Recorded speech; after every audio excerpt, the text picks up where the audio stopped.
Boa noite, pessoal. Tudo bem?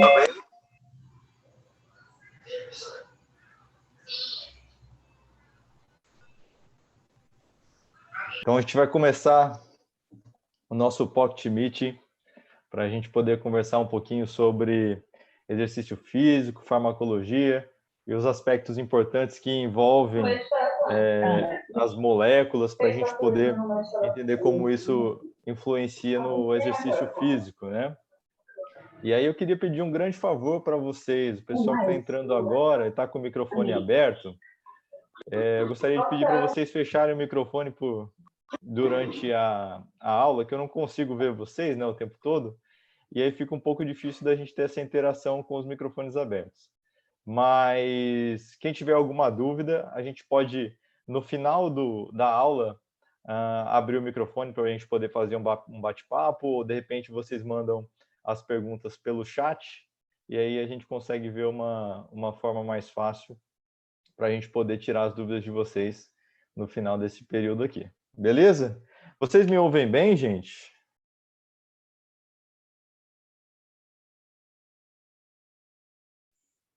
Estão conseguindo me ouvir? Se puderem mandar as respostas aí pelo chat, para eu poder ver se vocês conseguem me ouvir. O Lucas aqui já respondeu, a Aline também disse que ouve bem, o David também. Antes da gente começar, eu vi aqui que tem vários DDDs diferentes no grupo. Deixa aí no chat para eu ver de onde vocês estão. Eu vi que tem bastante gente 79, né, que é daqui de Aracaju, e onde é a sede do IB. Mas eu vi vários números diferentes. Deixa aí no chat para eu saber de onde vocês estão, por favor, gente. Como é que tá no povo, menino? Vê direto as coisas na televisão. Vagabundo, tá? Você passando por carteiro, você passando por tudo. Não pode não, pô.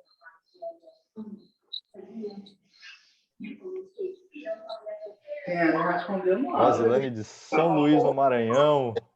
Alunos de fisioterapia lá da Bahia, galera de Salvador. Pessoal lá de Paripiranga, Ribeira do Pombal, que legal. Muita gente da Bahia aqui participando também. Muito legal, Sergipe aqui pertinho de vocês. Poço Verde, Cícero Dantas. Heliópolis, na Bahia também. Muito legal, muita gente aqui da região Nordeste participando.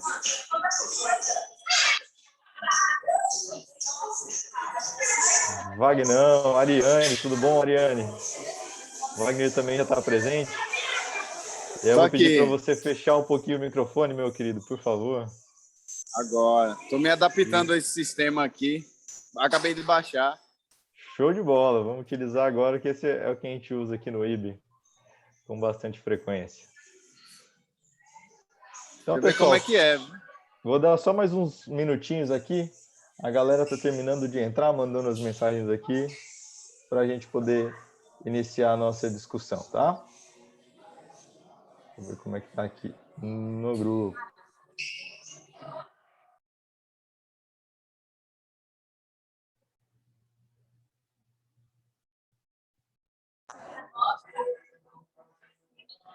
Beleza, algumas pessoas dizendo aqui que estão baixando, estão instalando o Zoom para a gente poder utilizar. Mas vamos nos preparando aqui para a gente começar.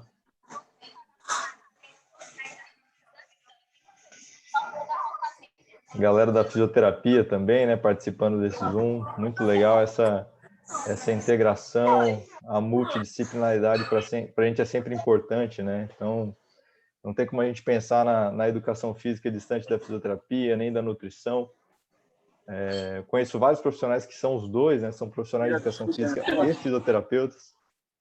Então, é muito importante que a gente tenha essa integração e discutir sempre como a utilização de medicamentos pode interferir, não só os medicamentos, as outras terapêuticas não medicamentosas, como as técnicas que a fisioterapia utiliza.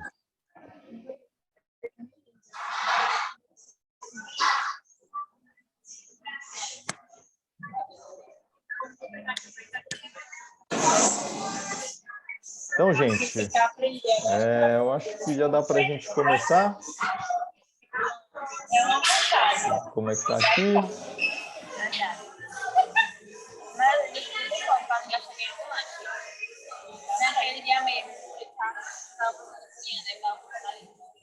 Então, gente, eu vou só fechar os microfones que ainda estão abertos aqui para a gente poder começar.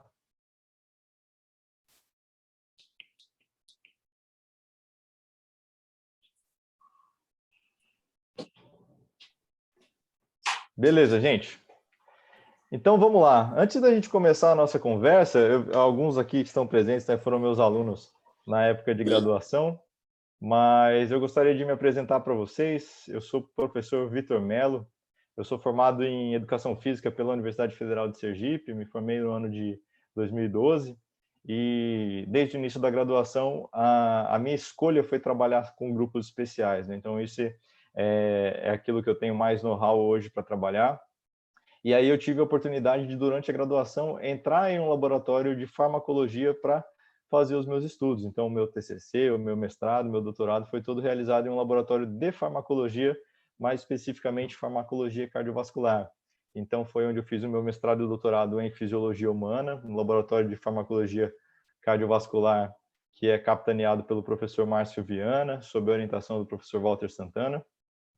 E durante o meu doutorado, eu tive a oportunidade também de fazer um estágio doutoral na Universidade de Iowa, nos Estados Unidos. Lá eu pude trabalhar com o professor Vitor Agnew, que é um cara também referência na área de exercício físico, estuda processos de autofagia, renovação celular, e o laboratório dele funciona dentro da Escola de Medicina da Universidade de Iowa, lá nos Estados Unidos. Depois de ter feito esse estágio, eu voltei para o Brasil e fiz um pós-doutorado em neurociência, sob a supervisão da professora Josimari de Santana, que também é uma referência da fisioterapia. Quem estuda um pouquinho de dor, com certeza conhece a professora Josimari. E hoje eu atuo como coordenador técnico na Arca Training Center, aqui na cidade de Aracaju, e também como coordenador de pós-graduação na área de educação física do IB, né? Então, hoje a gente vai fazer essa aula para discutir aquilo que eu mais gosto dentro da educação física e aquilo que eu mais sinto falta também dentro da área da educação física, né? A gente sabe que a gente sempre discute a importância do exercício físico como uma ferramenta de prevenção de doenças. A gente sabe que ele também é importante para o tratamento de doenças, mas o que a gente não estuda na educação física, muito raramente a gente discute sobre isso, é sobre medicamento.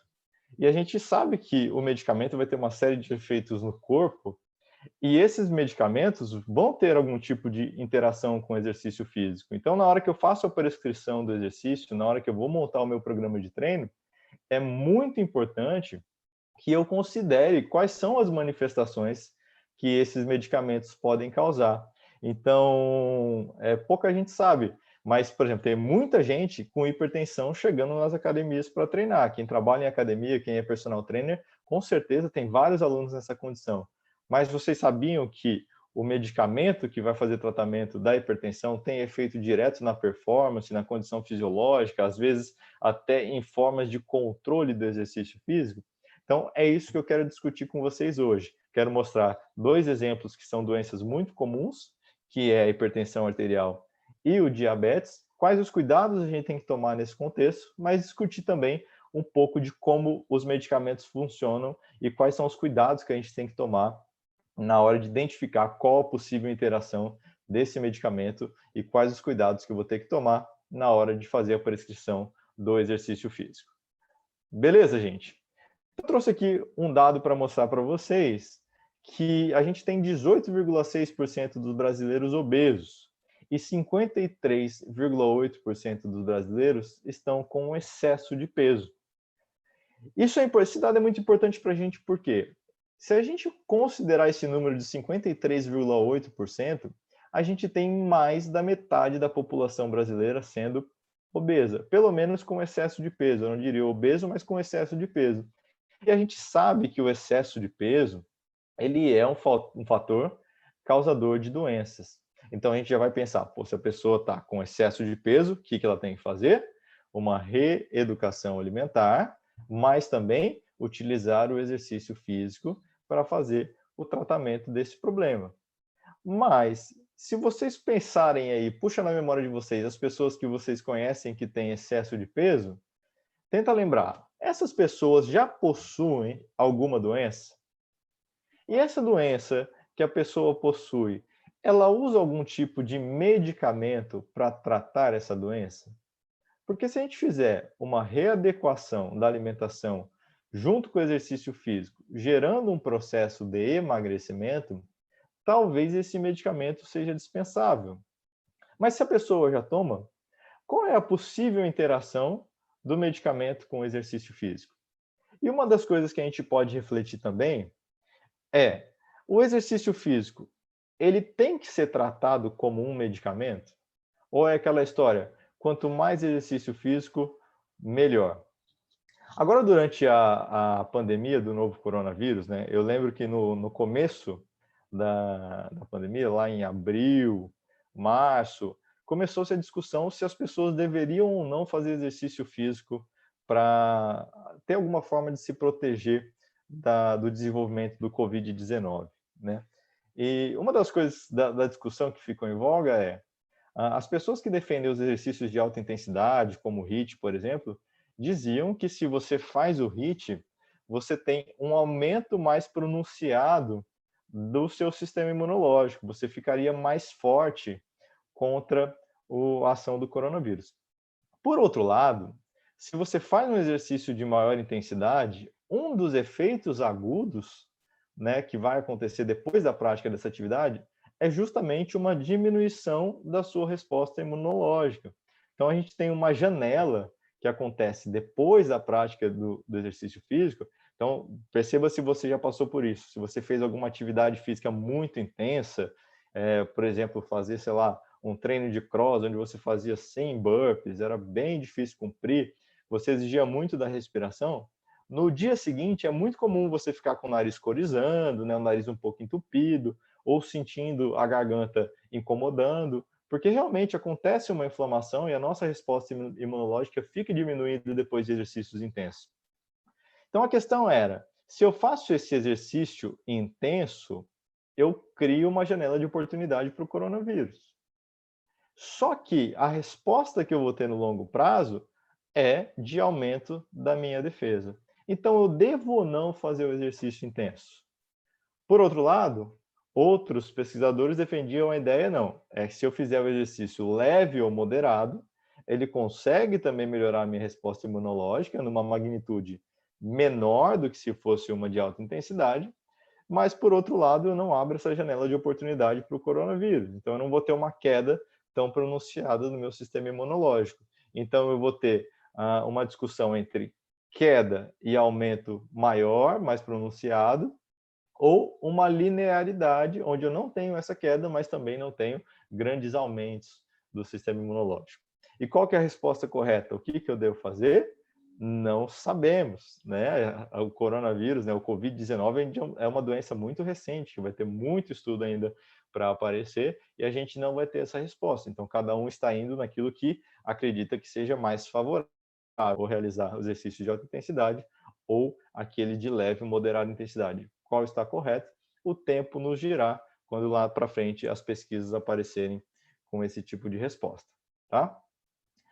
Quando a gente pensa, por exemplo, trazendo o contexto da obesidade que a gente estava comentando antes, a gente sabe que outras doenças podem ser associadas a isso. Então, a gente tem aqui alguns dados que mostram para a gente, por exemplo, que em pessoas obesas, a gente tem 150% mais chances de desenvolver, por exemplo, elevação da pressão, hipertensão arterial. 50% mais chances de desenvolver diabetes, além de doenças como, por exemplo, insuficiência cardíaca, onde o coração não consegue bombear sangue da maneira correta, e isso pode levar a pessoa à morte. Além de outras doenças que envolvem sistema nervoso central, como demência ou desenvolvimento de depressão. Então, vejam, eu posso até ter uma doença como a obesidade que realmente não tem um medicamento para eu tratar a obesidade. Vai depender de uma reeducação alimentar dessa pessoa, junto com a prática de exercício físico regular. Mas junto com a obesidade, vejam, a gente pode ter o desenvolvimento de várias outras doenças. E essas várias outras doenças são medicáveis. Então, veja, se a pessoa, por exemplo, desenvolve asma por causa da obesidade, o medicamento que essa pessoa vai utilizar pode ser um broncodilatador, um medicamento que vai fazer a expansão dos brônquios. E se essa expansão ocorre, pensando no contexto da prática de atividade física, pode ser um medicamento que melhore o seu desempenho. Existem algumas pessoas, por exemplo, que erroneamente, por exemplo, pensam na insulina como um hormônio anabólico que pode fazer você ter ganho de massa muscular. Então, como é baratinho, tem muita gente que compra isso na farmácia e utiliza após treinos de musculação e tudo mais, apesar da gente já saber que ela não possui esse efeito de grandes aumentos de massa muscular, ela não funciona bem assim e a pessoa ainda pode desenvolver uma resistência à insulina e ficar diabética por causa disso. Mas tem muita gente que faz. Quando a gente pensa na insulina, a insulina tem um efeito de diminuir a glicemia. Então, se você faz, por exemplo, a injeção de uma insulina externa, isso pode trazer efeitos tanto durante a prática do exercício físico, vai potencializar o efeito de diminuição da glicemia, né, do açúcar sanguíneo, quanto após o exercício você aumenta a chance de ter uma hipoglicemia, que pode levar a um desmaio, que pode levar a um coma hipoglicêmico, a pessoa entrar em coma por falta de açúcar no sangue. Então, vejam, eu rapidamente dei 2 exemplos de medicamentos que são utilizados para tratar doenças que vêm junto com a obesidade, que podem diretamente interferir na resposta do exercício físico. Então, gente, lá no começo dos anos 2000, começou-se a levantar a ideia de que o exercício é um medicamento. E isso já vem sendo discutido há alguns anos. Então, eu estou colocando aqui esse artigo, que é de 2015, onde ele mostra evidências para a prescrição de exercício como terapia em 26 diferentes doenças crônicas. Então, o exercício físico ele já vem sendo conhecido como um possível medicamento, como algo que pode ser de fato utilizado para tratar doenças. A gente tem algumas evidências, por exemplo, que o exercício físico consegue ter diminuição da pressão arterial às vezes maiores do que um medicamento, por exemplo, como um captopril, né? O captopril é um medicamento muito utilizado para o controle da pressão arterial.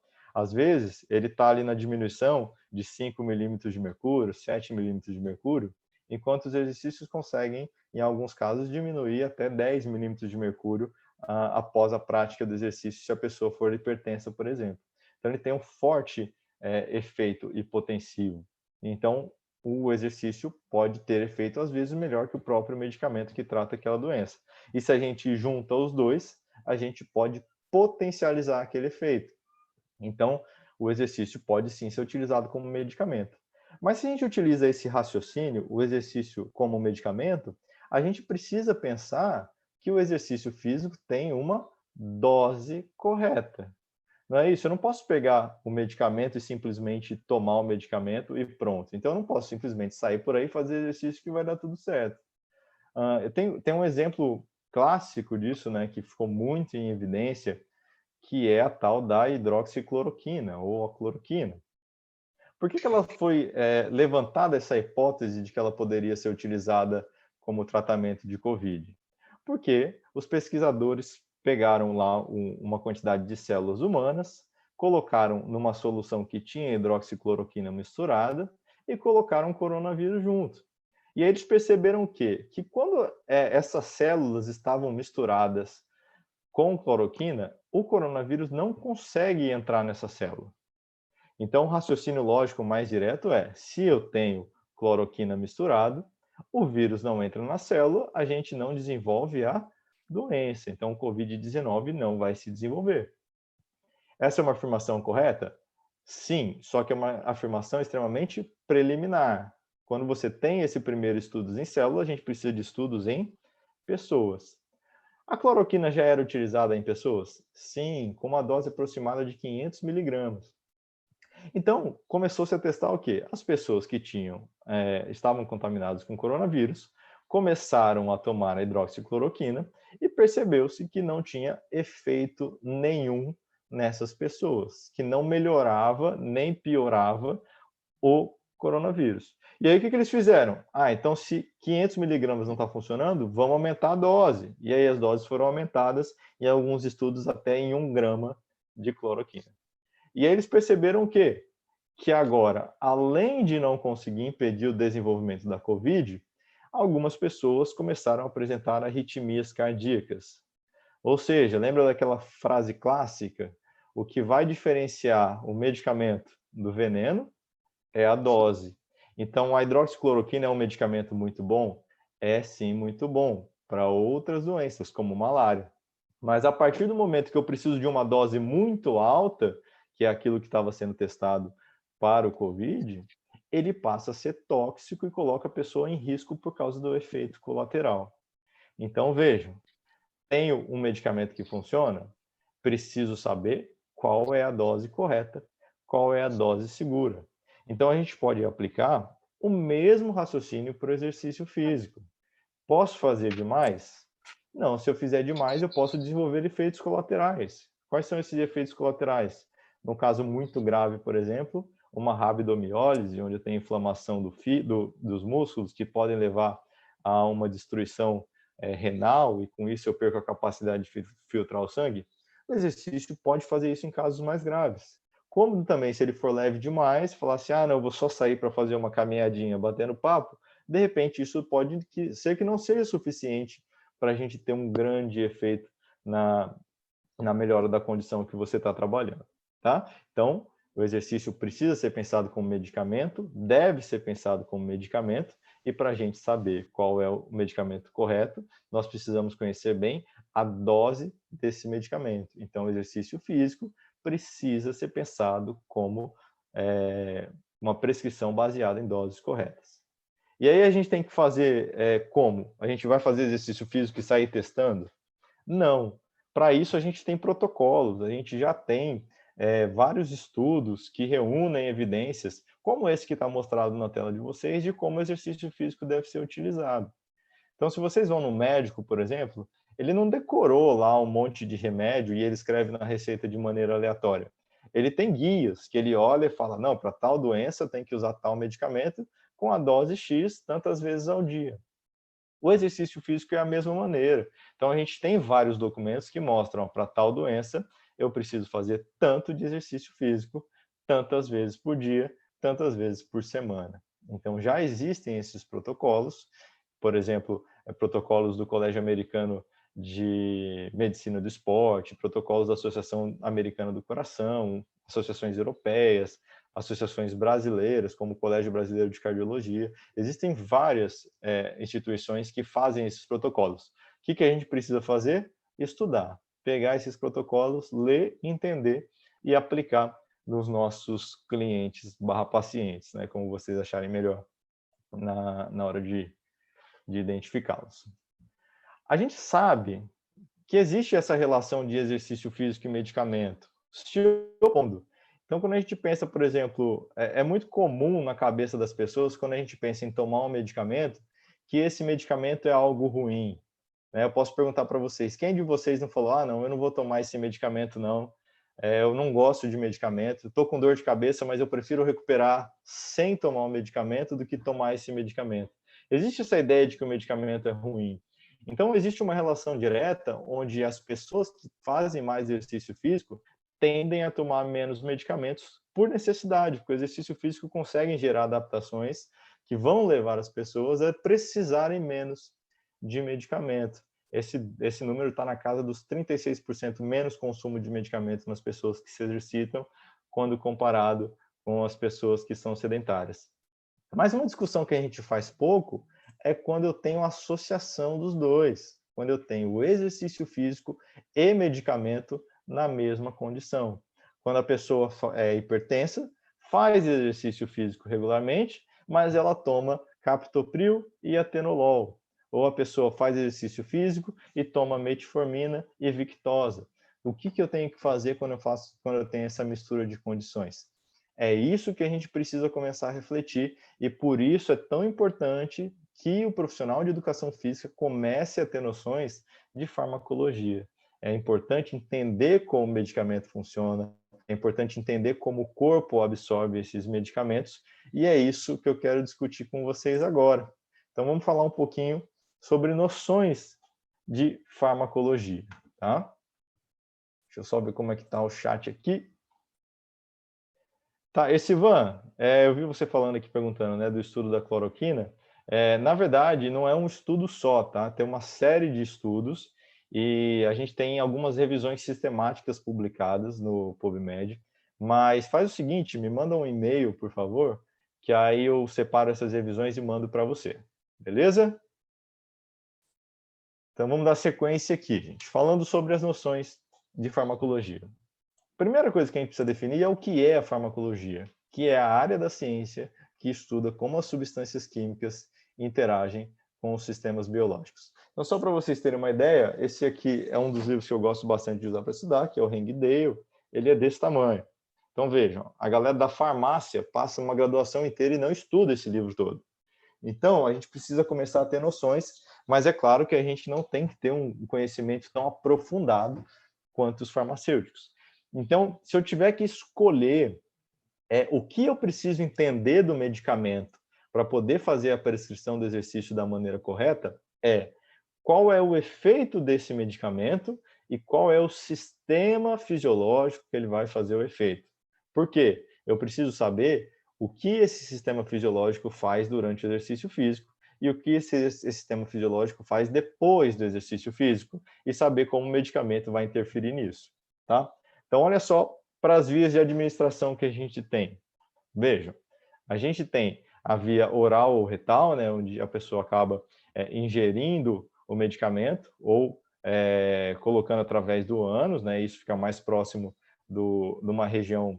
O ânus, a ligação com o intestino, é uma região muito irrigada por vasos sanguíneos, então a absorção de medicamentos acaba sendo rápida. A via sublingual, né, quando a gente coloca embaixo da língua, subcutânea, quando ela é administrada embaixo da pele, a intravenosa, quando a medicação é colocada diretamente dentro da veia, né, que é muito comum nas urgências, né, quando você vai tomar o soro, normalmente, por que a gente vai para a urgência e o efeito é rápido? Porque é colocado diretamente na nossa veia. A intramuscular, né, que são a exemplo das vacinas que estão sendo utilizadas agora para o combate do Covid-19, e alguns medicamentos inalatórios. Uma das coisas que eu não coloquei aqui também são aquelas que não são subcutâneas, mas são transdérmicas, né? Então, por exemplo, um creme que você passa na pele, ele atravessa a pele, depois se torna subcutâneo e vai chegar até o sangue. Então, quando a gente toma um medicamento, esse medicamento precisa ser absorvido. Então, ele vai passar, por exemplo, através do intestino, da pele, do músculo, e o principal ponto que ele vai ter que chegar é no sangue. Então, é muito importante que esse medicamento chegue na corrente sanguínea. E por que isso vai ser importante? Porque através da corrente sanguínea, ele vai ser distribuído para as outras regiões do corpo. Então, quando você toma um medicamento, ele não sabe exatamente aonde ele vai agir. Esse medicamento vai, através do sangue, se espalhar pelo corpo todo. E quando ele está chegando no corpo todo, ele vai se ligar aos receptores que a gente tem na célula ou na molécula que ele estiver procurando e vai conseguir fazer o efeito desejado. Só que também, quando ele chega no sangue, ele vai ser processado. E aí, quando ele é processado, ele pode passar, tendo um efeito de primeira passagem no fígado, indo para os rins, e aí ele vai ser eliminado, seja na urina, seja através do intestino, ele chegando nas fezes. Se for uma mulher, pode sair através do leite, em ambos os sexos através do suor. E se for algo inalado, também pode sair pelo ar expirado.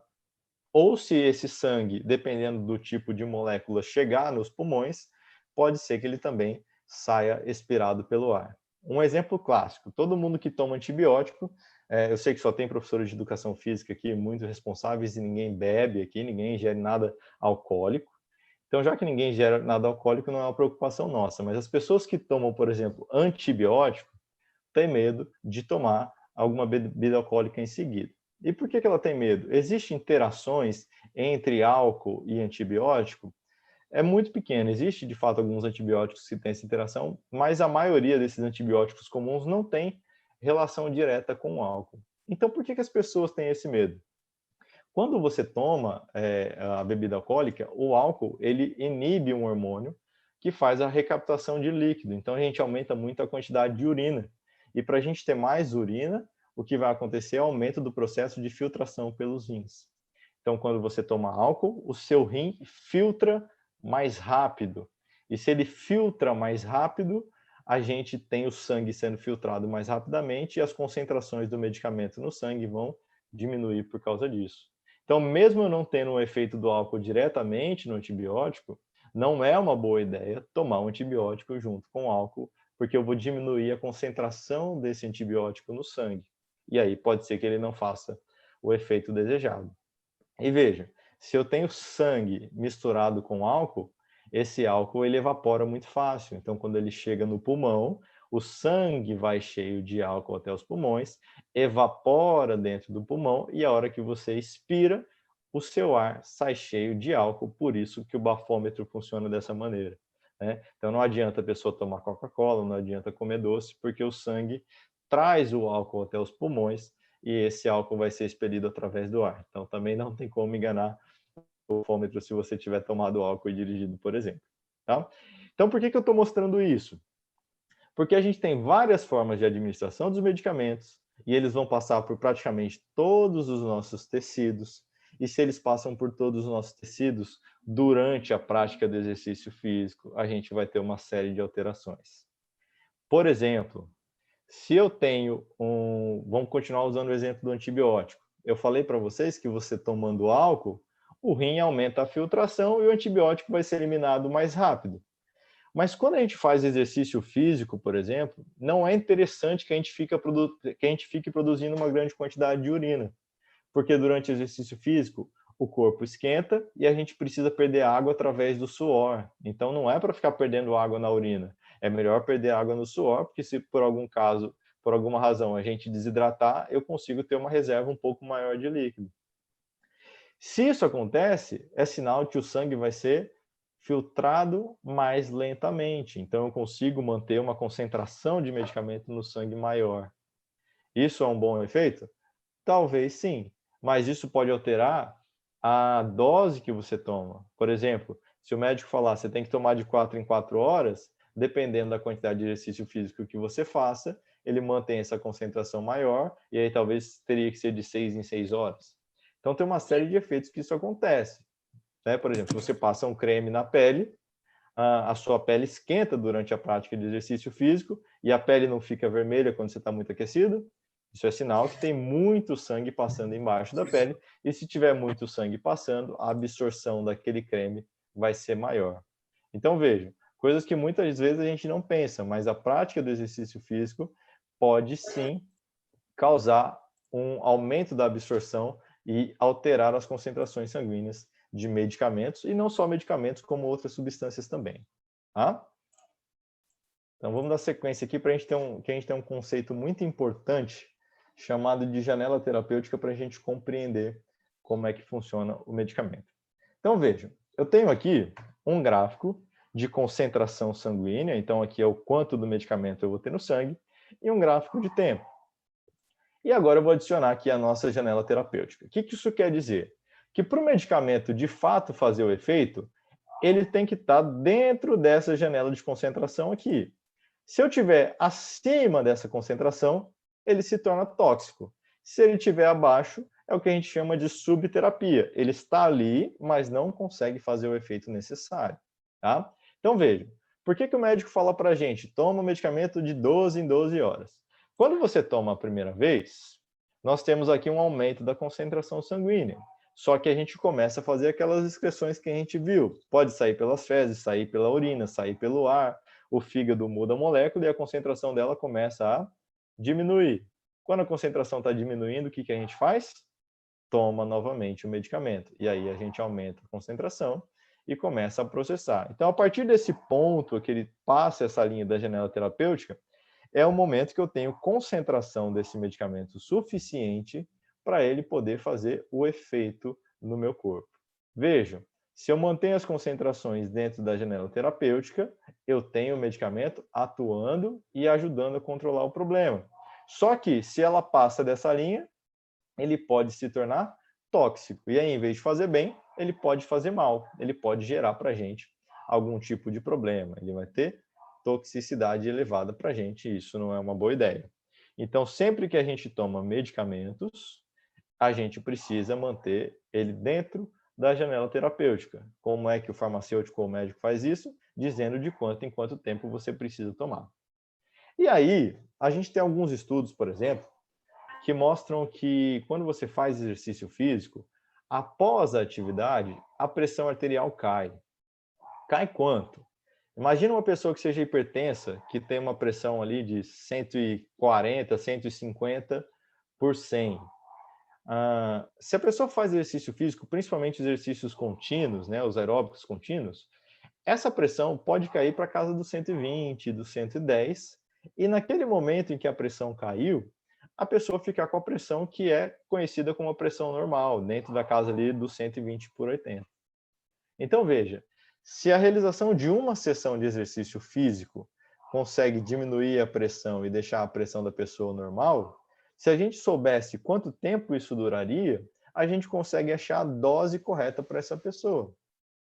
Então, nós temos alguns trabalhos na literatura científica que mostram que, por exemplo, pessoas que fizeram 40, 45 minutos de corrida têm um efeito hipotensivo, tem essa pressão mais baixa, mantida por até 24 horas.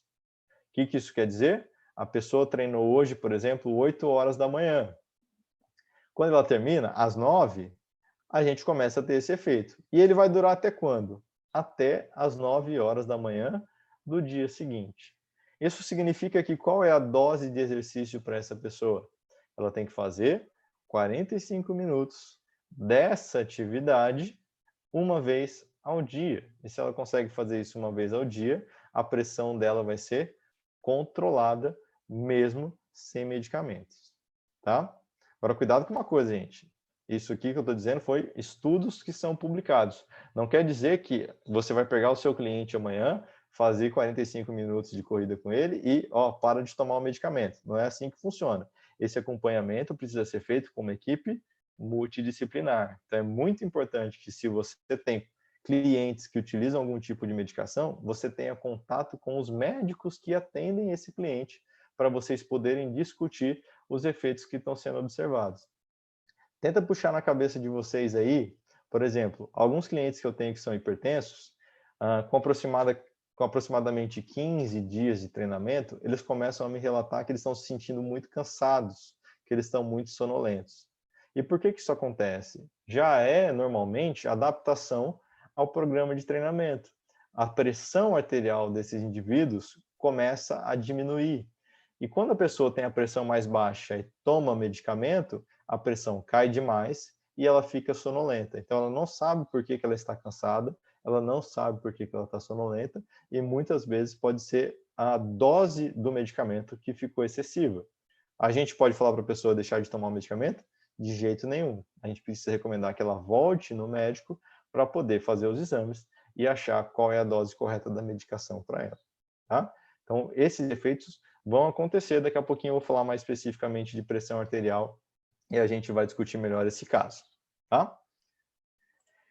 Então, pessoas, a gente tem alguns exemplos de medicamentos que podem agir, por exemplo, durante o exercício ou após o exercício.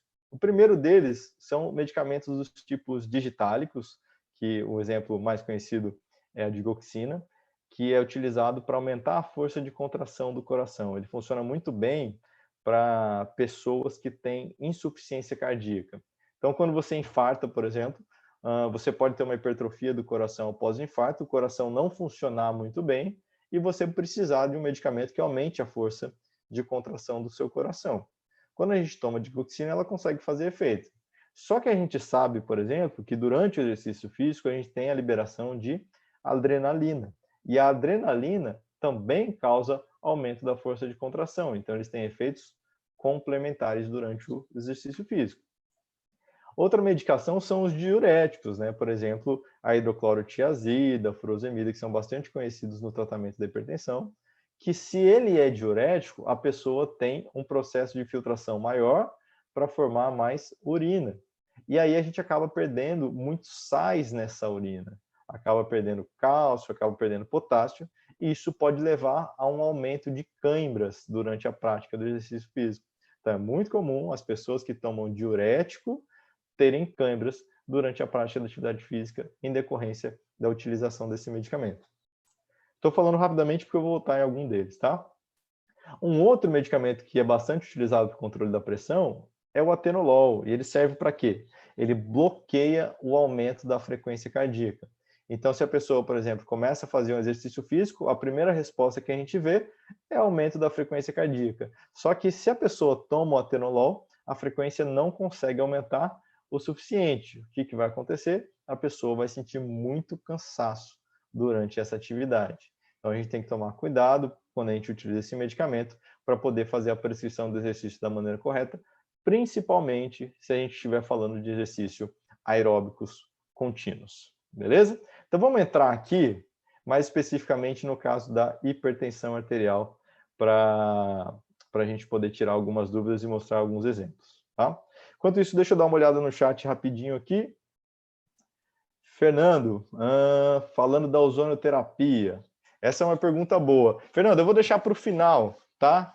Que a ozonoterapia está na moda, então eu vou deixar no final para a gente falar um pouquinho sobre ela, tá? Deixa eu ver mais o que o pessoal perguntou aqui no chat. Ivan chegando, tudo bom, Ivan? Então vamos lá, gente. Vamos falar de exercício físico para hipertenso, para a gente ver as medicações envolvidas nisso e a gente compreender, porque eu acredito que esses vocês vão encontrar bastante na rotina de vocês. Só tomar uma água aqui para a gente dar continuidade. Então vamos lá. Primeira coisa, só para a gente relembrar o que é a pressão arterial, né? A pressão arterial nada mais é do que a força que o sangue exerce na parede dos vasos sanguíneos. Então é como se o vaso sanguíneo fosse o caminho que o sangue tem que passar por dentro, e quanto mais forte esse sangue estiver passando, mais pressão ele exerce na parede dos vasos sanguíneos. É como se a gente pegasse uma mangueira, uma borracha dessa de quintal, abrisse a torneira e começasse a sair água. Então, como é que a gente faz para sair mais água? Eu posso abrir a torneira mais forte, vai sair mais água, que seria o equivalente ao coração bombear mais sangue, ou seja, a gente aumentar a frequência cardíaca. Mas eu também, se eu quiser aumentar a pressão, eu posso fazer o quê? Coloco o dedo lá na ponta da mangueira. Se eu coloco o dedo, eu diminuo o espaço que a água tem para sair, e ela acaba saindo mais forte. Por que ela sai mais forte? Porque a gente tem justamente um aumento da pressão arterial ali dentro. Então, a pressão, ela tem oscilações o tempo inteiro. Imagina o seguinte, se você está deitado no sofá, o seu corpo está no mesmo nível. Então, o sangue ele vai até o pé e vai até a cabeça com muita facilidade.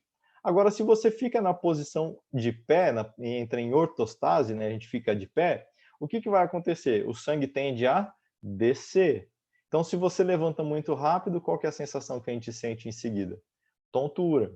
Mas a gente vai desmaiar por causa disso? Normalmente não, porque o coração aumenta a frequência rapidamente, aumenta a velocidade que esse sangue é bombeado, e dessa maneira a gente consegue compensar essa diferença de pressão. Então, a pressão arterial nada mais é do que a força que o sangue exerce na parede das artérias, tá bom? Então, esse conceito é importante porque se eu estiver pensando em controlar uma hipertensão arterial, eu tenho 3 elementos que eu posso mexer. Ou eu mexo na quantidade de sangue, ou eu mexo no espaço que o sangue tem para percorrer, que é dilatando ou contraindo as artérias, ou eu mexo no coração, aumentando ou diminuindo a frequência cardíaca. Faz sentido isso? Se eu tenho menos sangue, a pressão é menor. Se a artéria é mais larga, a pressão é menor. E se o coração bate mais lentamente, a pressão também vai ser menor. Só para vocês terem uma ideia de uma comparação, quando a gente pega, por exemplo, um ultramaratonista, aqueles caras que correm Ironman, eles têm uma frequência cardíaca de 32, 35 batimentos por minuto. Enquanto uma pessoa saudável tem entre 70 e 100 batimentos por minuto. Ou seja, aquela pessoa que faz esses aeróbicos prolongados, como um Ironman, tem um coração com o dobro de eficiência do que uma pessoa saudável que tem ali 70, 100 batimentos. Tá? Isso é bom? Mais ou menos, porque a gente sabe que no longo prazo isso pode aumentar a chance dessa pessoa ter arritmia. Então, é bom praticar atividade física, mas o excesso de atividade física pode causar efeitos que são deletérios, pode causar efeitos que são ruins. Então, vamos lá. Primeiro dado importante sobre hipertensão: 60% são idosos. Então, veja, se eu penso, acompanho as lives, estudo, pego os livros e vejo como treinar idosos. Normalmente, essas informações sobre o treino de idosos são voltadas para quê? Sarcopenia e osteopenia. Aí falam, tem que fazer treino de força com o idoso, que é importante, porque ele perde muita massa muscular, ele pode diminuir as chances de queda. Beleza. Só que a gente tem uma grande quantidade de idosos que são hipertensos. Então, eu não posso pensar só no músculo ou só nos ossos. Eu preciso pensar nos idosos também que são hipertensos e complementar esse tipo de treinamento. E se os idosos são hipertensos, a chance dele tomar medicação é muito grande. E se esse idoso for hipertenso e diabético, aí é que a gente tem uma bomba, uma mistura de medicamentos que a gente precisa controlar muito bem quais são os efeitos, tá? Então, hipertensão a gente tem uma grande quantidade, cerca de 25%, ou seja, a cada 4 pessoas, a cada 4 brasileiros que você conhece, normalmente um tem hipertensão arterial. Então, a gente tem aqui hoje, por exemplo, tem nesse momento 46 pessoas assistindo essa aula. A gente tem aí entre 10 e 11 pessoas que provavelmente têm hipertensão arterial, tá? Se você não sabe se tem ou não, você pode ser um desses, tá? Importante medir. É muito comum chegar na academia e se perguntar para a pessoa, tem hipertensão arterial? Não, não tem hipertensão não. Mas você afere sua pressão? Também não. Lembra a última vez que mediu? Não lembro. Então, provavelmente não. Pode ser que essa pessoa tenha e ainda não saiba, porque a hipertensão é uma doença muito silenciosa, né? Eu vou passar essa parte aqui de fatores que influenciam a hipertensão, né? Que a gente sabe que sedentarismo, consumo de álcool, obesidade causa isso. Então, eu vou passar para a gente não ficar muito tempo nisso, mas eu queria falar aqui dos problemas que a hipertensão arterial pode gerar. Por quê? Se a gente conhece esses problemas, a gente precisa considerar isso na hora de fazer a prescrição do exercício físico, tá? Por quê? Então vamos lá. O primeiro problema que a gente vai ter é que a hipertensão arterial faz com que o sangue chegue no coração de uma maneira muito acelerada. Ele chega no coração muito forte porque a pressão está elevada. E aí, o coração, antes de bater, ele precisa encher de sangue. Então, se quando ele está enchendo, o sangue chega de uma maneira muito forte, ele expande demais e para ele conseguir contrair, ele tem que fazer mais força. O coração é um músculo. Todo músculo que faz muita força, hipertrofia. Então, a gente começa a ter uma hipertrofia concêntrica. O que isso quer dizer? O espaço interno dos ventrículos vai diminuindo por causa dessas contrações. Então, no longo prazo, a pessoa que tem hipertensão arterial vai ficando com o coração insuficiente. O que é bom? Que quando a gente faz exercício físico, a gente consegue causar uma hipertrofia excêntrica. Então, a gente devolve essa área interna do coração para as pessoas que estão desenvolvendo hipertrofia concêntrica. Outro dano que é terrível, eu acho que esse é o pior dano causado pela hipertensão arterial, é que se o sangue chega com uma pressão muito alta nos rins, a gente tem uma peneira, que são os capilares lá do glomérulo do rim, que faz a filtração do sangue. E se o sangue chega nesse local com muita pressão, ele destrói essas peneiras. E se essas peneiras são destruídas, a gente perde a capacidade de filtrar o sangue.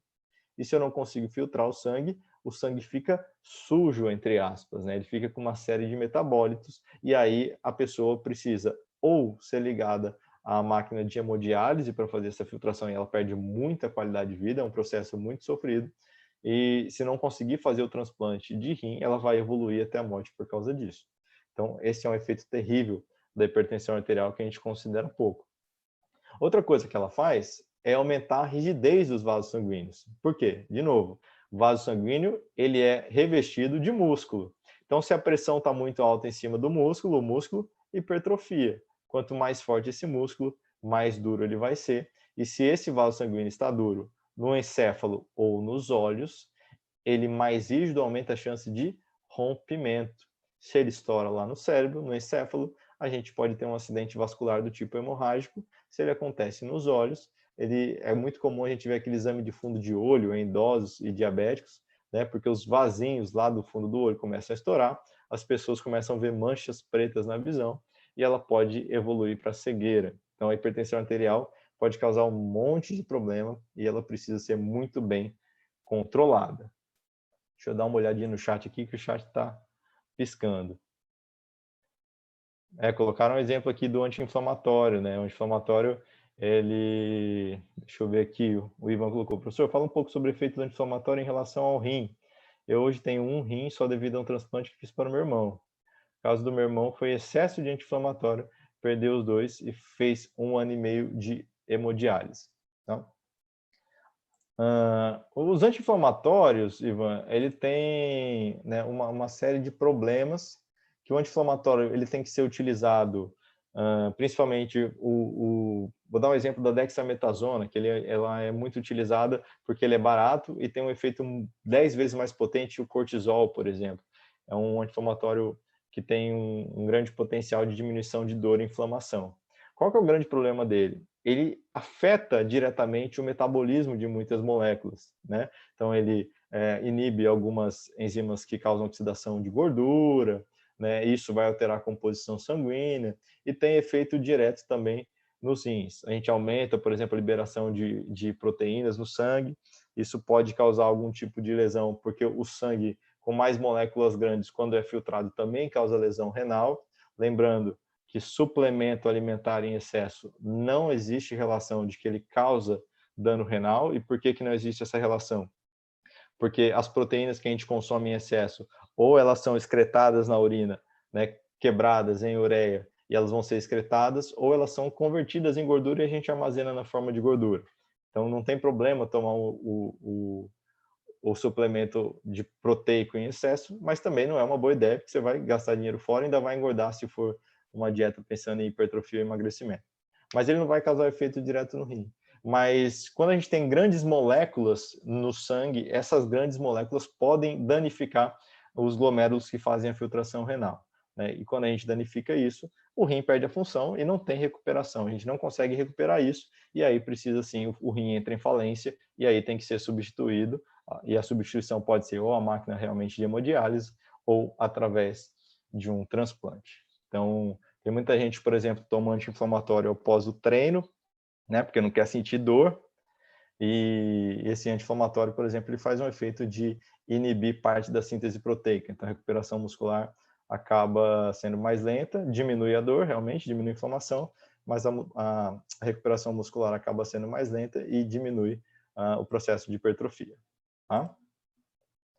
Então, nós temos aqui, vou deixar isso de informação para vocês, só para a gente ver quais são a pressão que é considerada normal, né? Então, até 139/89 é considerado normal, o ideal é que esteja abaixo disso, mas quando a gente está de 140/90 para cima, a pessoa já é considerada hipertensa.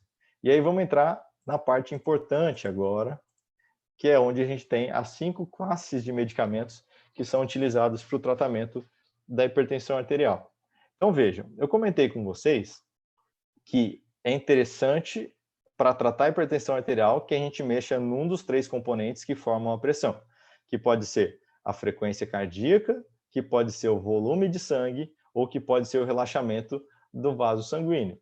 Então, veja, o primeiro medicamento que é utilizado, segundo a Sociedade Brasileira de Cardiologia, deveria ser o diurético. Por que o diurético? Porque ele vai diminuir a quantidade de sangue, ele filtra o sangue mais rápido, aumenta a produção de urina e elimina essa urina através quando tem a contração da bexiga, a gente elimina essa urina e diminui a quantidade de líquido. Então, se eu tenho menos sangue, a pressão tende a ser menor. O segundo medicamento que a gente vai utilizar é um inibidor da ECA, da enzima conversora de angiotensina, que ele é muito conhecido como captopril ou enalapril. Quem convive com alguma pessoa que tem hipertensão, com certeza conhece esses medicamentos. E o que ele consegue fazer? Esse medicamento ele impede a formação da angiotensina, que é uma molécula que aumenta a tensão nos vasos sanguíneos. Qual que é o grande problema do inibidor da ECA? É que ela causa o acúmulo de bradicinina nos pulmões e é muito comum as pessoas que tomam essa medicação desenvolverem tosse seca como efeito colateral. Então, quem não consegue tomar o inibidor da ECA, toma o antagonista de angiotensina, que é o losartan. O que o losartan vai fazer? Causa um relaxamento do vaso sanguíneo, fazendo com que a pressão arterial diminua, e eu tendo uma menor liberação dessa angiotensina, eu vou causar a redução do tratamento da hipertensão arterial. Se esses 3 medicamentos não funcionarem, eu entro com um 4º medicamento, que é o antagonista de canais para cálcio, conhecido como alodipina, o nome comercial. O que ele faz? Todo um músculo para contrair precisa muito da liberação de cálcio. Então, se eu tenho um antagonista que impede a liberação do cálcio, o músculo relaxa, e esse músculo que relaxa é o músculo liso dos vasos sanguíneos, diminuindo a pressão arterial. E, por fim, eu tenho o beta-bloqueador, que ele vai fazer o quê? O bloqueio dos receptores beta-adrenérgicos no coração. Então, ele impede que a frequência cardíaca aumente. E aí, esses são os fatores importantes que eu preciso pensar na hora de prescrever meu exercício físico para uma pessoa hipertensa. Então, vamos olhar para cada um desses medicamentos. Vejam, o diurético em si, ele não tem grandes efeitos na hora da prescrição. O que ele vai causar? Como eu vou ter um menor volume de sangue, eu preciso que a pessoa tenha uma hidratação muito boa sendo realizada. Por quê? Imagina, aqui a maioria das pessoas que eu vi que mandaram mensagem para a gente mora na região Nordeste, que é uma região muito quente. Então, imagina a pessoa fazendo uma corrida de rua, por exemplo, aqui na região Nordeste, com muito calor, a pessoa vai ter muita sudorese. E se ela tem muita sudorese, muita perda de líquido, ela vai precisar se hidratar. Só que as pessoas que tomam diurético já naturalmente têm uma filtração glomerular maior, têm uma produção de urina maior e elas precisam repor com mais frequência esse líquido perdido.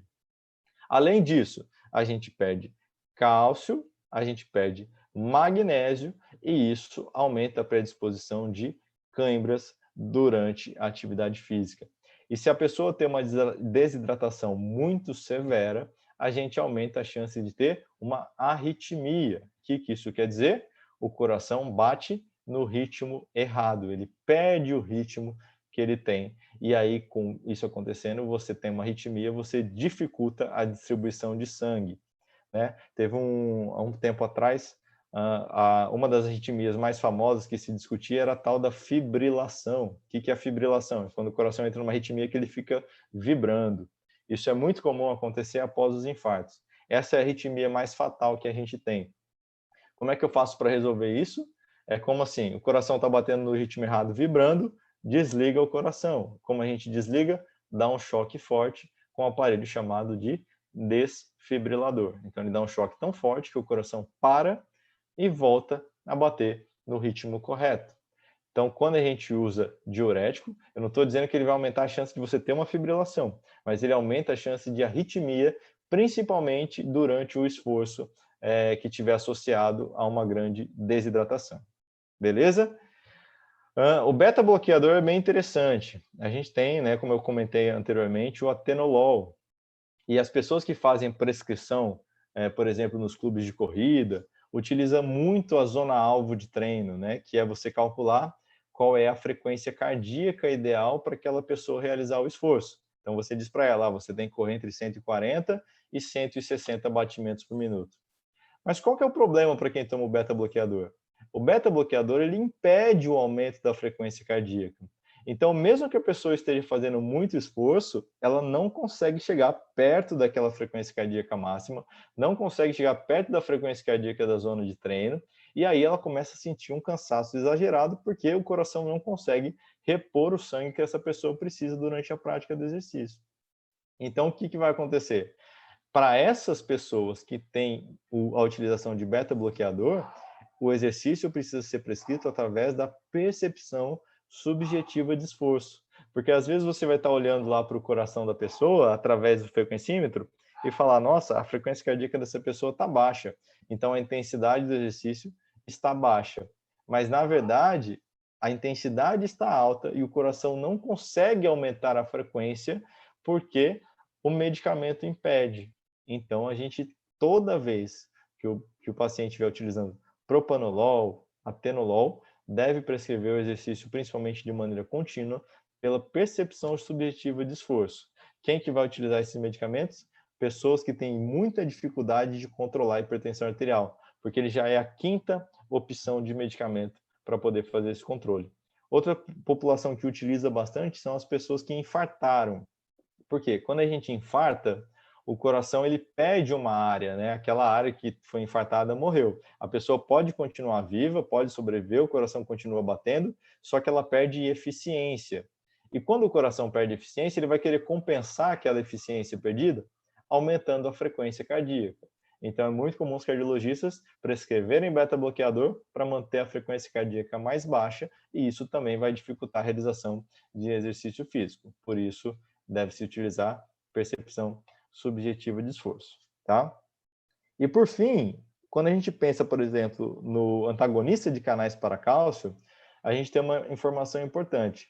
Se você prescreve o seu treino através da frequência cardíaca de reserva, a gente precisa considerar a frequência cardíaca de repouso.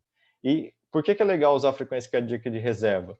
Porque como você coloca a frequência cardíaca de repouso como referência, toda vez que a pessoa sofre adaptação, ou seja, o coração fica mais eficiente e essa frequência cardíaca diminui, a gente aumenta a reserva e aí o treino fica mais próximo de uma intensidade real para essa pessoa.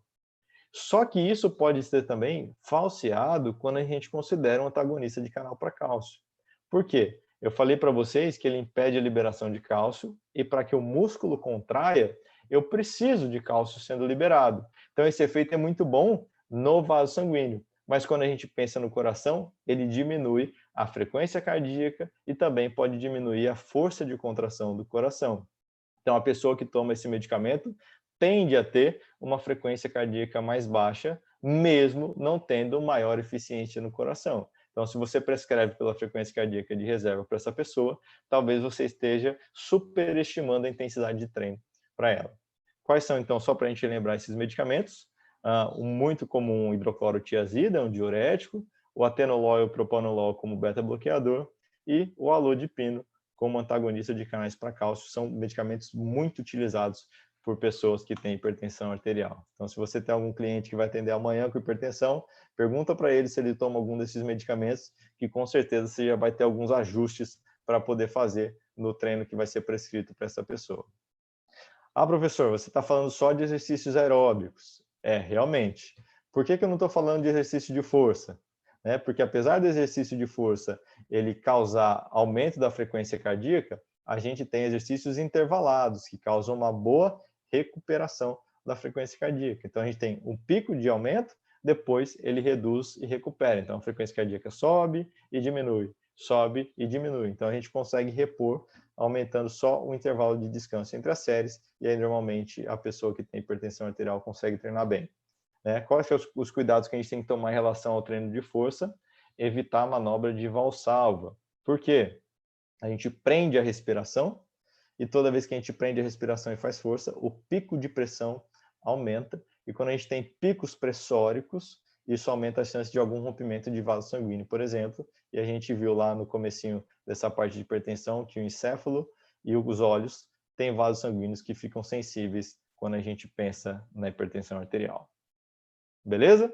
Então, esses são os principais cuidados que a gente tem que pensar quando a gente pensa no tratamento medicamentoso da hipertensão. Então, o que a gente precisa fazer? Associar o exercício físico, pensando nas respostas que o medicamento vai trazer e pensar numa alimentação adequada que consiga repor esse cálcio, esse potássio que foi perdido, o magnésio. Então, é muito importante que o acompanhamento seja feito entre médico, entre nutricionista e entre o profissional que está prescrevendo o exercício físico naquele momento.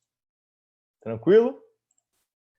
Então, aqui estão os cuidados que a gente tem que tomar. Se a pessoa é jovem e não tem outros fatores associados à hipertensão, a gente não precisa de muitos cuidados, a pessoa pode treinar com um pouco mais de liberdade. Se a pessoa já é hipertensa e tem outros fatores de risco associado, como obesidade, ou diabetes, ou alguma outra doença, aí a gente precisa de uma liberação médica para poder começar o programa de treinamento. Tranquilo?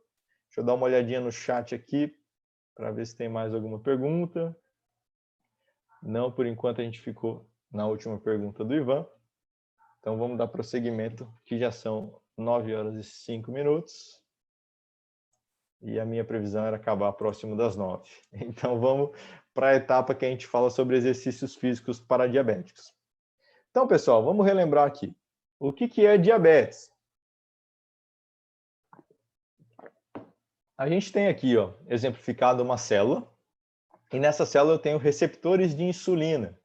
Então, quando a gente se alimenta, é liberado, a glicose é absorvida, vai ser liberada no sangue, e essa glicose precisa ser colocada para dentro da célula. Então, o que vai acontecer? A insulina vai ser liberada, se liga no receptor. Quando esse receptor é ativado, ele faz que o transportador de glicose, do número 4, o GLUT4, vá até a membrana, e agora ele abre um caminho para que a glicose consiga entrar na célula. Então, isso daqui é o mecanismo normal. A insulina vai ativar o receptor, que faz com que o GLUT4 vá para a membrana, e o açúcar vai entrar dentro da célula e fica tudo certo. A glicemia diminui, a gente absorve os nutrientes e a célula consegue fazer energia. Qual que é o problema do diabetes? Vamos lá para a gente ver o diabetes. Quando a pessoa tem diabetes do tipo 1, essa pessoa não produz insulina. Se ela não produz insulina, o que vai acontecer? Não tem ativação do receptor. E se o receptor não é ativado, eu não consigo translocar o portão, o GLUT4, para a membrana. E se isso não acontece, o açúcar não consegue entrar na célula. Se o açúcar não consegue entrar na célula, ele começa a ficar acumulado fora da célula, principalmente na corrente sanguínea. Então, qual que é a característica disso? A insulina é um hormônio anabólico, que faz a gente aumentar as reservas de energia. Então, a pessoa que tem diabetes do tipo 1, ela normalmente não produz insulina. Então, ela normalmente tem a característica de ser magra. E ela tem dificuldade de captar o que está no sangue e colocar para dentro da célula.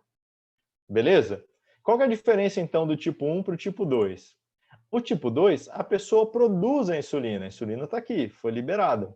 Só que ela tem um problema chamado de resistência à insulina, ou seja, ela produz a insulina, só que os receptores ficam bloqueados. Então a insulina não consegue ligar no receptor, ele não funciona, e se ele não funciona, o transportador de glicose não vem para a membrana e a glicose não consegue entrar na célula. E isso é um problema. Agora a pessoa tem bastante insulina. Se ela tem bastante insulina, é um hormônio anabólico. Normalmente, isso é ligado ao acúmulo de energia. Então, as pessoas normalmente que desenvolvem o diabetes do tipo 2 são aquelas que têm muita gordura e a gordura gera uma inflamação que acaba inibindo a ação dos receptores. Beleza? Então, qual que é a diferença entre 1 e 2? 1 não produz insulina. 2 produz insulina, mas a insulina não funciona.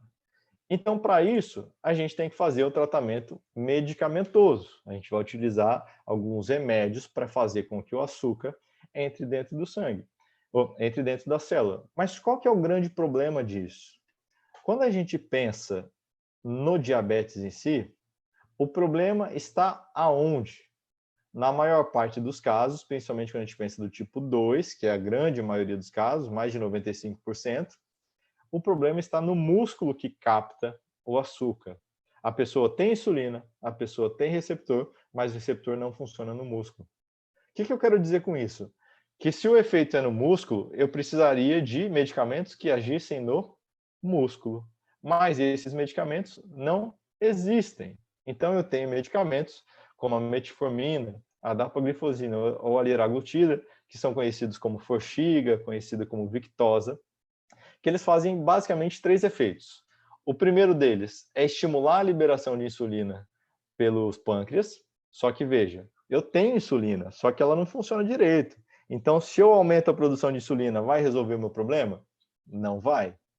Diminuo a absorção de glicose no intestino. Então, beleza, se tem menos glicose sendo absorvida, eu vou ter menos glicose no sangue. Só que isso quer dizer o quê? Que você vai aproveitar mal o alimento que você está comendo, porque você vai ter que desperdiçar glicose. E um outro efeito que ela pode ter também é aumentar a liberação de glicose através da filtração renal. Então, eu não recupero glicose e ele vai ser liberado através da urina. Então, o que eu estou fazendo? Jogando glicose, que é uma molécula muito energética, fora. E jogando fora como? Através das fezes e através da urina. Por isso que é comum, por exemplo, pessoas que convivem com diabéticos ver formiga no banheiro. Isso é muito comum porque as fezes e a urina dessa pessoa é açucarada. E isso acaba atraindo formigas para aquela região. Então, se você encontra formiga na sua casa, fica de olho. Na sua casa não, né? No banheiro, fica de olho que pode ser que tenha alguém diabético morando com vocês. É importante investigar, tá? Então, vamos falar um pouquinho sobre quais são os principais efeitos que essas medicações vão causar nas pessoas que têm diabetes. Não existe evidências de que a utilização dessas medicações causem hipoglicemia durante a prática do exercício físico. O que eu quero dizer com isso? Todo mundo que já trabalha em alguma academia, seja estagiário, seja professor, já deve ter passado pela situação da pessoa ir treinar. Isso acontece mais de manhã. A pessoa ir treinar, não toma o café da manhã, começa a fazer exercício físico e a pessoa fica pálida e fica com sensação de desmaio e para de fazer a atividade. Tá? Por que isso acontece? O nosso cérebro, ele se alimenta basicamente de glicose. E no cérebro, a gente não precisa da insulina para utilizar essa glicose dentro da célula. Então, a glicose passa pela membrana lá dos neurônios e a gente consegue utilizar essa glicose facilmente. Então, se você não se alimenta bem para fazer atividade, a hora que você começa a fazer o esforço e diminui a quantidade de glicose disponível no sangue, o que o seu corpo inteligentemente vai fazer?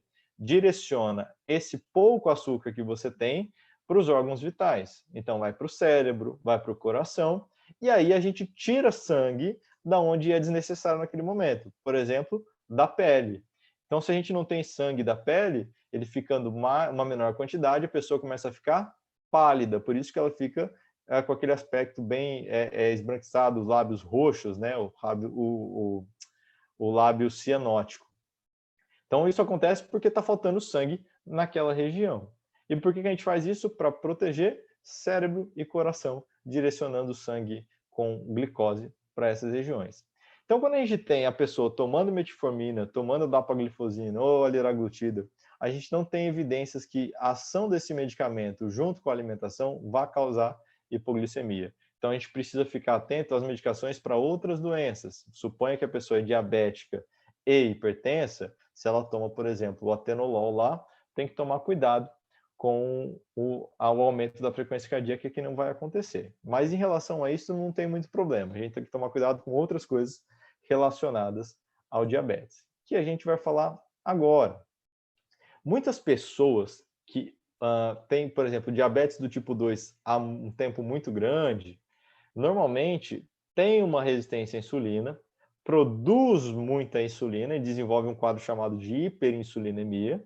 E o nosso corpo funciona como? Quando a gente tem muito de alguma coisa, diminui a produção. Exemplo clássico, a pessoa que toma anabolizante, que tem muita testosterona, o testículo atrofia.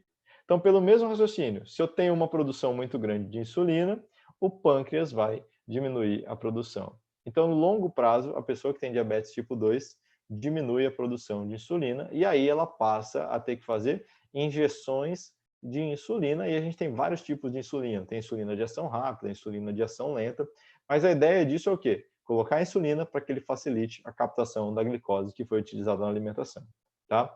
Então, se a pessoa tem mais de 35 anos, diabetes do tipo 2 por um longo prazo, algum outro fator de risco para doença arterial coronariana, né? Lembrando, as coronárias são aquelas artérias que irrigam o coração. Então, se você entope alguma delas, você aumenta a chance de infarto. Na verdade, você tem um infarto. Tem presença de doenças microvasculares, por exemplo, destruição lá dos vasos sanguíneos dos rins ou a destruição dos vasos sanguíneos no fundo do olho.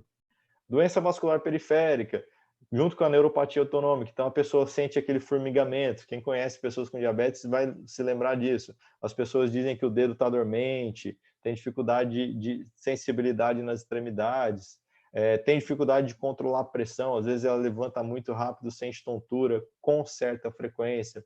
Então, se a pessoa apresenta qualquer um desses aspectos, antes de começar o programa de treinamento, é importante que ela faça um teste de esforço máximo em uma clínica acompanhada por um médico, porque se tiver qualquer tipo de intercorrência naquele momento, a gente sabe como socorrer e aí a gente vai ter segurança que essa pessoa consegue passar por esforços. Mas aí tem algumas dicas importantes que a gente precisa considerar se a pessoa for diabética, tá?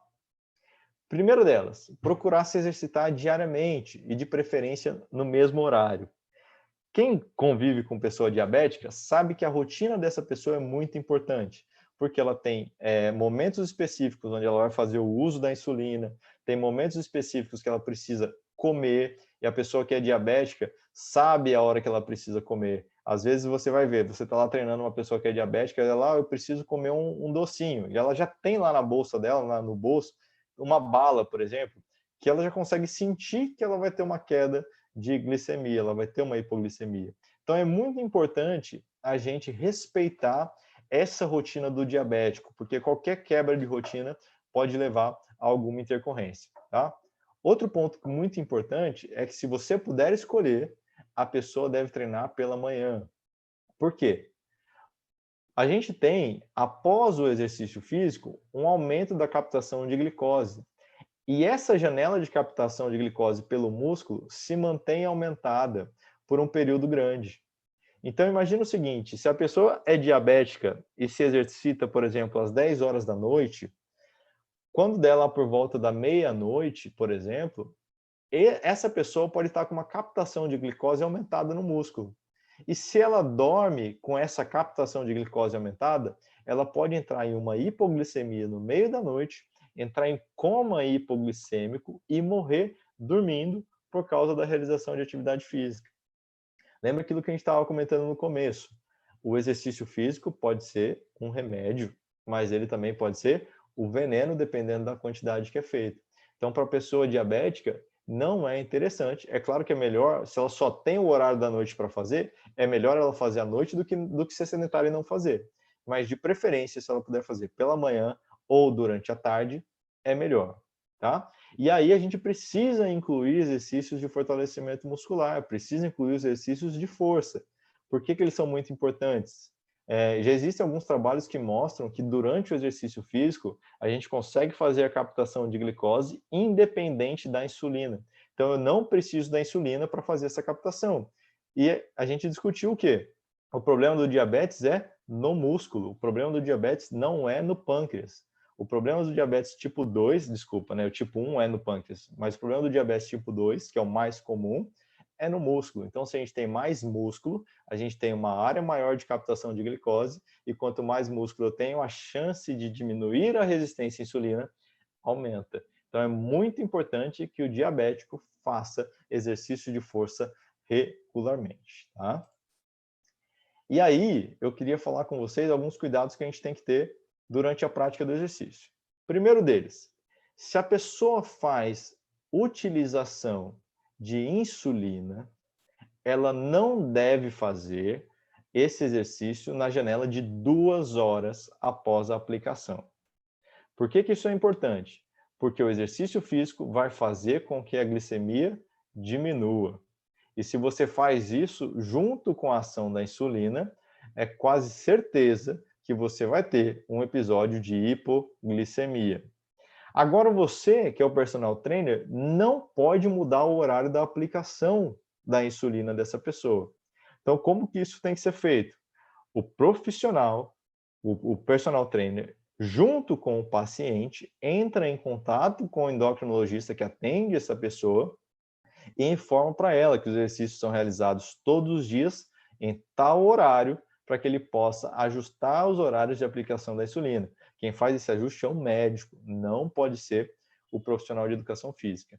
Então, é sempre importante que a pessoa que usa insulina e que é diabético faça o exercício físico sob supervisão de um profissional, que é aquela pessoa que vai poder socorrê-la em caso de qualquer intercorrência. Sempre, gente, sempre. Eu acho que a maioria das pessoas que trabalham com exercício fazem isso. Já anda com um melzinho na bolsa, algum pedaço de chocolate, ou alguma barrinha de cereal. Sempre tem um carboidrato de absorção rápida. E se você escolher trabalhar com diabéticos, também tenha um glicosímetro para você conseguir fazer a medida rápida da glicemia dessa pessoa. Por quê?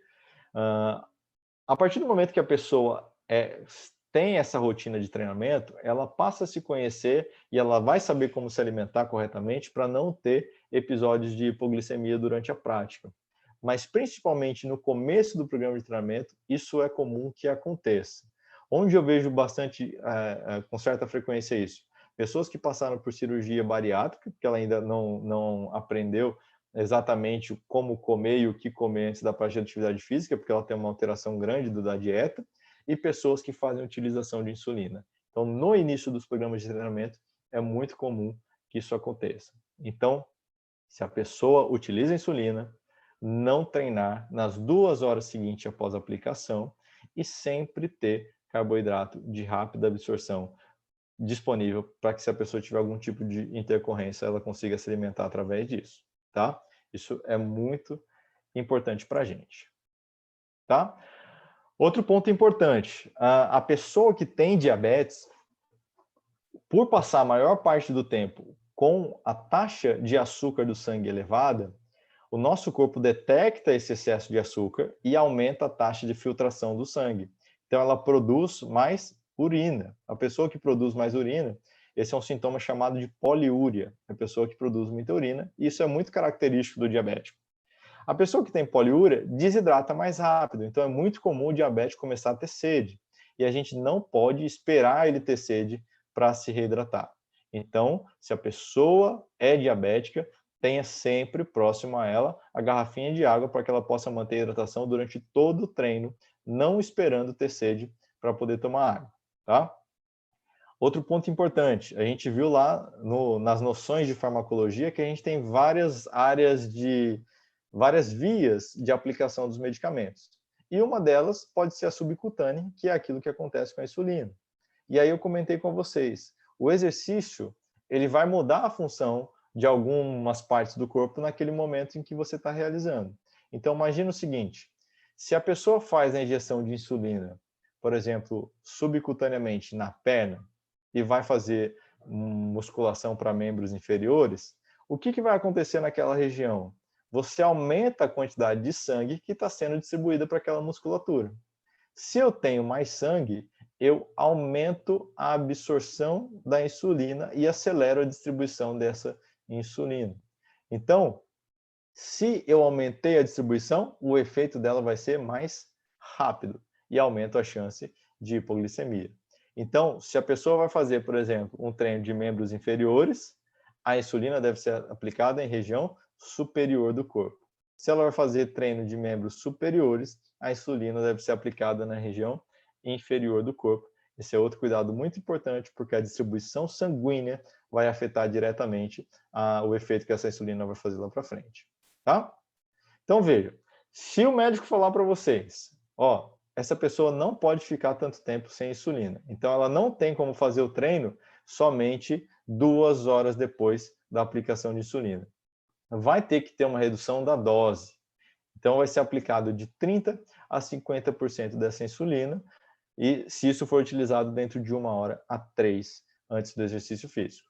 Mas, de novo, quem vai fazer esse ajuste? O endocrinologista. Qual que é a informação importante para a gente que é personal trainer? Eu preciso saber o horário da aplicação para eu saber se essa pessoa está na janela de risco para ter uma hipoglicemia durante a realização do exercício físico. Beleza? Deixa eu dar uma olhadinha no chat aqui para ver as perguntas. Vamos lá, o Estivan está perguntando se eu tenho algum livro sobre treinamento para grupos especiais. Tenho sim, daqui a pouquinho eu falo sobre ele, Estivan. Me lembra de novo daqui a pouquinho. E o Ivan está perguntando, se o aluno pós-atividade fizer uma boa refeição, ainda assim ele pode entrar em hipoglicemia?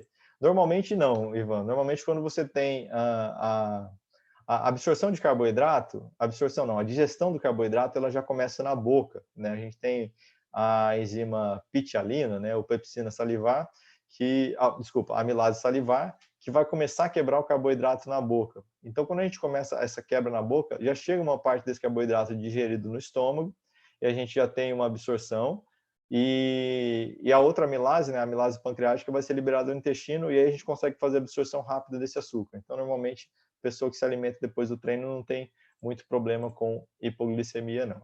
Tá? Outros pontos importantes. É sempre bom a gente fazer aquecimento e volta calma. Por quê? As pessoas que têm diabetes, principalmente no longo prazo, desenvolvem desautonomia. O que isso quer dizer? Quem controla a nossa frequência cardíaca, a nossa pressão arterial, é o sistema nervoso autônomo. Lembra? A gente não precisa pensar para o coração bater, ele bate sozinho. Então, ele tem autonomia.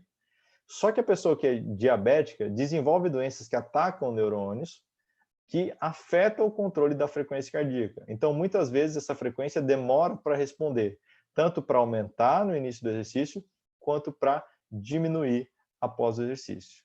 Então, as pessoas que têm desautonomia, é muito importante a gente fazer atividades que favoreçam o aumento da frequência cardíaca com aquecimento e que no final a gente faça uma volta calma para ajudar na redução dessa frequência cardíaca, dando o tempo que a pessoa que tem desautonomia diabética precisa para se recuperar.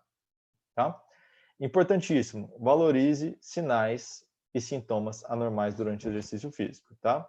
É muito importante que a gente tome cuidado com isso. Por exemplo, a pessoa que tem diabetes, ela começa a ficar pálida durante a atividade física, a gente tem que suspender a atividade, ela não deve continuar, não deve falar, uma hipoglicemia besta, toma aqui um açúcarzinho. Não, a gente tem que lembrar que a pessoa tem problema de controle autonômico, a pessoa tem problema neuronal periférico, a pessoa faz a utilização de hormônios que diminuem, que alteram a composição química do sangue. Então, você tem um monte de coisa que pode colocar essa pessoa em perigo. Então, sempre que você tiver algum sinal ou sintoma que não é normal, você deve suspender a atividade naquele momento, tá? Só para a gente fechar aqui alguns pontos importantes. Sempre que você conseguir monitorar a frequência cardíaca, é importante. Então, utilizem frequencímetros para que a gente tenha a pessoa trabalhando dentro daquela zona-alvo que já foi calculada para ela e que ela consiga ter o controle da intensidade do treino de fato. Principalmente se a pessoa tem fragilidade nos vasos sanguíneos, né? Aquela retinopatia que a gente falou, por exemplo, a pessoa tem dificuldade de enxergar, já tem alguma mancha na visão. A gente deve evitar picos pressóricos nessa pessoa, então não utilizar, por exemplo, treinamento de força com cargas muito pesadas, evitar exercícios de impacto. E aí, essa discussão é bem interessante porque existem alguns autores que defendem a linha de que o idoso tem que treinar força com bastante carga, o idoso tem que treinar com impacto, porque ele tem osteopenia, porque ele tem sarcopenia. Mas quando a gente pega o idoso diabético especificamente, a gente tem que tomar muito cuidado com isso. Por quê? Além desses problemas cardiovasculares que eu estou citando agora, quando ele tem diabetes por muito tempo, ele perde sensibilidade, tanto nas extremidades, por exemplo, das mãos, quanto dos pés. Então, se você coloca, por exemplo, atividades de alto impacto, pode ser que a própria meia do calçado que esse diabético está utilizando cause alguma lesão no pé e essa lesão não cicatrize por causa do excesso de açúcar no sangue. E isso pode gerar o apodrecimento daquela região, né, a necrose daquela região. E já teve casos, assim, tem casos, é muito comum pessoas que são diabéticas cortarem o pé, por exemplo, não perceber que cortou, isso levar a necrose e amputação de membro.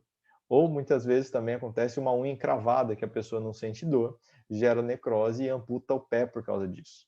Então tem que tomar muito cuidado, porque o diabético, principalmente diabético de muito tempo, perde a sensibilidade, tem problema de cicatrização. Então, nesse tipo de população, não é uma boa ideia utilizar exercício de impacto. Nem exercícios de impacto, nem exercícios que são difíceis de prever a duração ou o terreno. Por exemplo, fazer uma corrida de rua com essa pessoa não é uma boa ideia, porque a meia, se não estiver adequada, pode gerar bolha no pé, que gera esse tipo de ferimento, pode gerar algum tipo de torção, a pessoa pode ter, por exemplo, uma hipoglicemia sozinha durante o circuito e ter algum tipo de agravo por causa disso. Então, as pessoas que têm essas condições, o ideal é que elas treinem em ambiente controlado, que ela treine, por exemplo, na esteira de uma academia, acompanhada de um profissional, se a gente estiver pensando no exercício aeróbico ou o exercício de força ou funcional, o que for. Então, veja, não quer dizer que a pessoa não pode treinar duro, não quer dizer que ela não fazer musculação, não é isso, mas tudo precisa ser muito bem controlado, o ambiente para o diabético precisa ser controlado, tá? Então, como eu disse anteriormente, evitar esportes radicais, evitar exercícios que não consigam ser previstos a duração. Beleza, gente?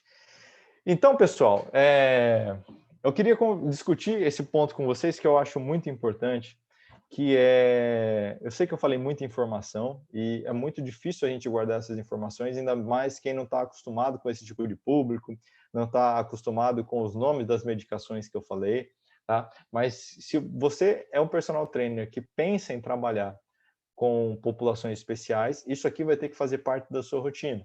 E aí tem alguns livros, como o livro do Pollock, do Exercício Físico na Saúde e na Doença, que traz muitas informações de protocolos de como você deve fazer esse tipo de exercício físico. Se você procurar no Google Acadêmico, a gente tem os protocolos que são publicados para diversas doenças, então os protocolos dizem como o treinamento deve ser feito. A gente tem alguns professores que estudam populações diferentes, né? Eu posso citar aí o professor Fabrício Boscolo, o professor Paulo Gentil, que tem alguns trabalhos com populações doentes que eles testaram em ambiente controlado e já sabem alguns protocolos que funcionam.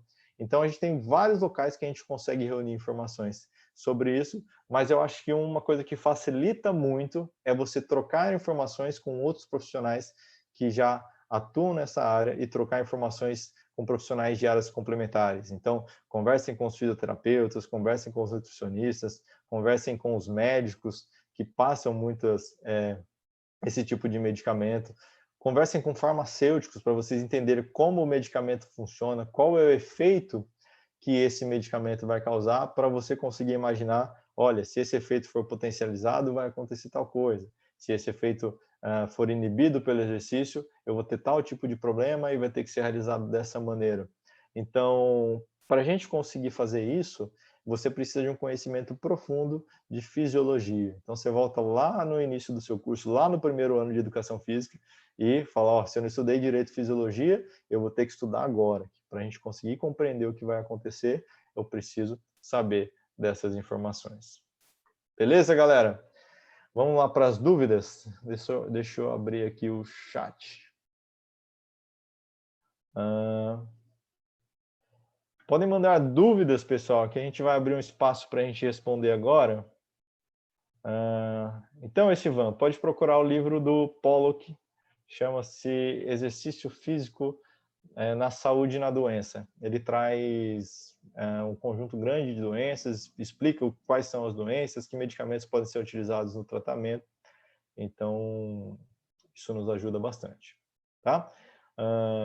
E a pergunta do Ivan aqui no chat eu já respondi, né, que a gente não tem grandes problemas de hipoglicemia.